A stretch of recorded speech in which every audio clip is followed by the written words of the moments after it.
Hi friends, నమస్తే. ఒక యోగి ఆత్మకథ. పరమహంస యోగానంద గారి యొక్క ఆధ్యాత్మిక జీవిత విశేషాలన్నీ మనం ఒక్కొక్కటిగా తెలుసుకుంటున్నామండి. నిన్న క్లాస్లో ఈయన ఆ యొక్క భగవంతుడి యొక్క అన్వేషణకి బయలుదేరడం, ఈయన వెళ్తాము అనుకున్న ఆ స్వాముల వారి దగ్గరికి ఆశ్రమానికి వెళ్ళడం, చక్కగా అక్కడ ఆయన ఉండటానికి ఆశ్రమంలో స్వామీజీ ఇంకక్కడ ఆశ్రయం అనేది కల్పించడం జరుగుతుంది. అంతేకాకుండా ఆ దేవుడిని తొందరగా పట్టుకోవాలని ఈయన ప్రయత్నించాలనుకుంటాడు. సంస్థ యొక్క సభ్యత్వంతో కానీ, మత విశ్వాసంతో కానీ, సత్కార్యాలతో కానీ నాకెప్పుడూ తృప్తి కలదు అని చెప్తారండి. స్వామీజీ ఇక్కడ నేను చేయవలసిందేమిటో నాకు తెలియకుండా ఉంది. దేవుడు ప్రత్యక్ష దర్శనం కావాలని నేను ఆకాంక్షిస్తున్నాను అని చెప్తారు. మిగతాది తెలుసుకోబోయే ముందు మరి ఈ పుస్తకం గురించి ఇంకొకళ్ళు ఏమి మరి కామెంట్ చేసే తెలుసుకుందామండి ఇప్పుడు.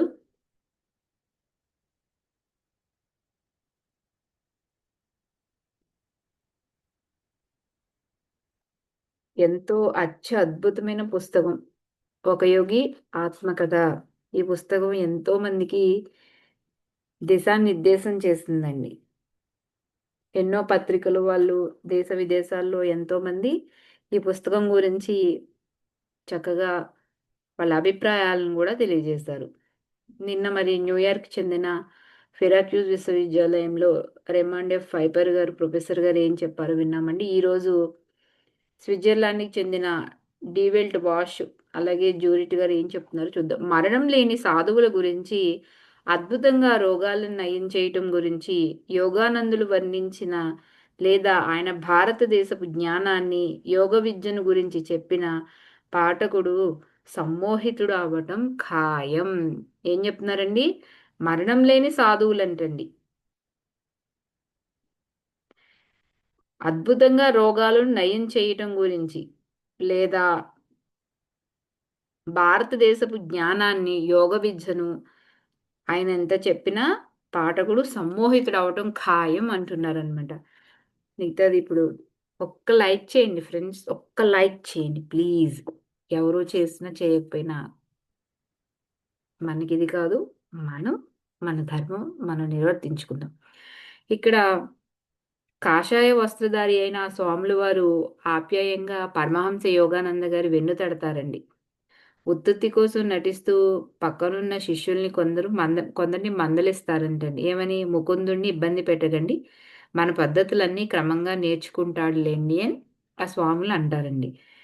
ఈయన మర్యాదగా ఇంకా ఈయనకున్న ఆ యొక్క దైవుడు ప్రత్యక్ష దర్శనం కావాలని ఆకాంక్షిస్తున్నాను. నేను ఆహ్, దర్శనం చేసుకోవాలి అన్న సంశయం ఉంది కదా! సంశయాన్ని మరుగుపరిచారంటండి. విద్యార్థులందరూ కూడా గదిలోంచి వెళ్ళిపోయాక, ఆయన మందలింపుకి వాళ్ళేమీ కుంగిపోయినట్టు ఈయనకి కనిపించలేదంట.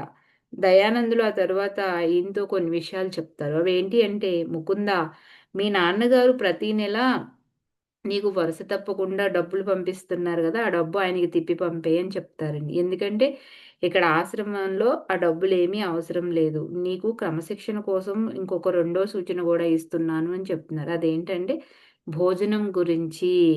నీకు ఆకలి వేస్తున్నప్పుడు కూడా ఆ సంగతి చెప్పకు అని జెప్తున్నారు. చూడండి, భోజనం గురించి ఆకలి వేస్తున్నప్పుడు గూడా నాకు ఆకలేస్తుంది అన్న సంగతి చెప్పొద్దన్నారండి. ఇది రెండో సూచనంట.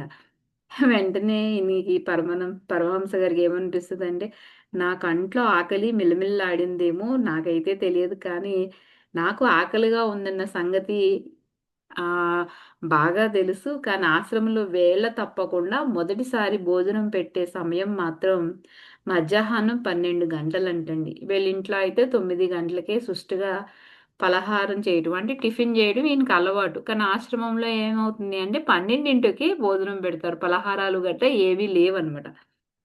ప్రతిరోజునండి ఈ 3 గంటల వ్యవధి మాత్రం ఎంతో కష్టమైపోతుంది పరమహంస యోగానంద గారికి.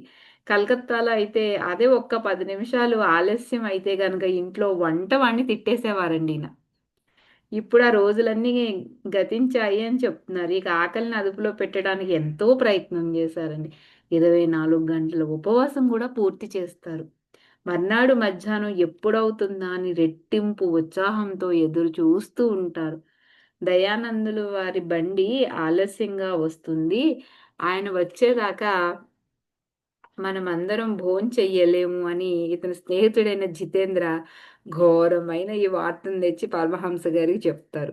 2 వారాల పాటు ఊళ్ళో లేని స్వాముల వారికి వీళ్ళందరూ స్వాగత సూచంగానండి రుచికరమైన వంటలెన్నో సిద్ధంగా చేసుంచుతారు.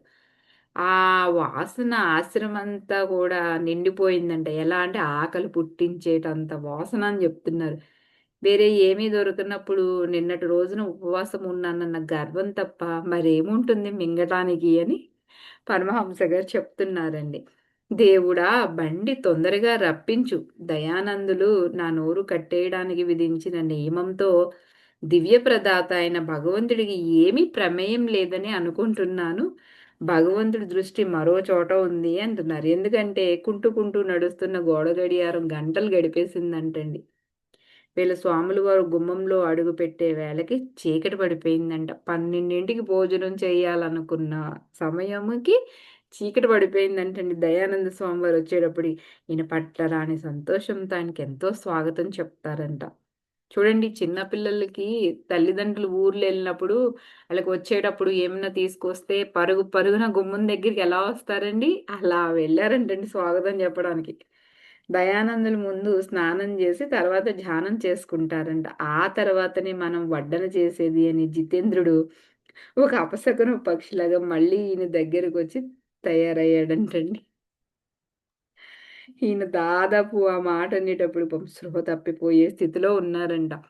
చూడండి ఫ్రెండ్స్ ఆడవాళ్ళమైతే పౌర్ణమి కార్తీక మాసంలో పౌర్ణమి రోజున ఉపవాసం ఉన్నప్పుడు సాయంత్రం ఆ పౌర్ణమి చంద్రుడు తొందరగా రాకపోతే మబ్బుల చోట దాగుని మనలతో దాగుడు మూతలు ఆడిన రోజు మనకెలా ఉంటది ఫ్రెండ్స్? ఎప్పుడొస్తాడు? ఎప్పుడు కనిపిస్తాడు? ఈ పూజ చేసుకొని, ఆ చొక్కకి దండం పెట్టుకొని, ఎప్పుడు ఉపవాసం చెల్లిద్దామా అని మనం ఎంత ఆతృతగా ఎదురు చూస్తామో స్పృహ తప్పి ఆ స్థితికి వచ్చేసారంటండి పాపం పరమహంస యోగానంద గారు. ఖాళీగా ఉండటం కొత్తయినా ఈయన చిన్నారి కడుపంటండి ఆవురావురమంటూ టొకాయిచ్చేస్తుందంట.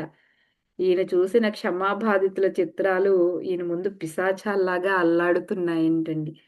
కాశీలో మరొకటి ఆకలి చావు అనిపిచ్చిందండి. ఈ క్షణంలోనే ఈ ఆశ్రమంలోనే సంభవించబోతుంది అని గూడా అనుకున్నారంట. ఆ ప్రమాదం 9 గంటల వేళకి తప్పిపోయింది అంటున్నారు. ఎందుకంటే అమృత తుల్యమైన తీయని పిలుపు ఈయన జీవితంలో పరిపూర్ణ ఘడియల్లో ఒకటిగా ఆ రాత్రి భోజనం ఈయన జ్ఞాపకాల్లో నేటికీ చాలా స్పష్టంగా నిలిచి ఉంది అని చెప్తున్నారండి.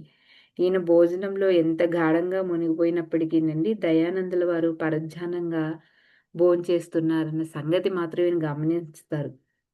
ఈయన కోరే మాదిరి భౌతిక సుఖాలకు ఆయన అతీతులైనట్టున్నారు అంటున్నారు. అంటే నేను భౌతిక సుఖాలను కోరతన్నాను. కానీ ఆ భౌతిక సుఖాలకి ఆ దయానందుల వారు అతీతులయ్యారు అని చెప్తున్నారండి. ఈయన్ని స్వామీజీ మీకు ఆకలి వేయలేదా? నేను సుష్టంగా భోంచేసినందుకు చాలా సంతోషపడుతున్నాను అని పతన మందిరంతో ఆయనతో పాటు ఒంటరిగా ఉన్నప్పుడు అడుగుతారండి.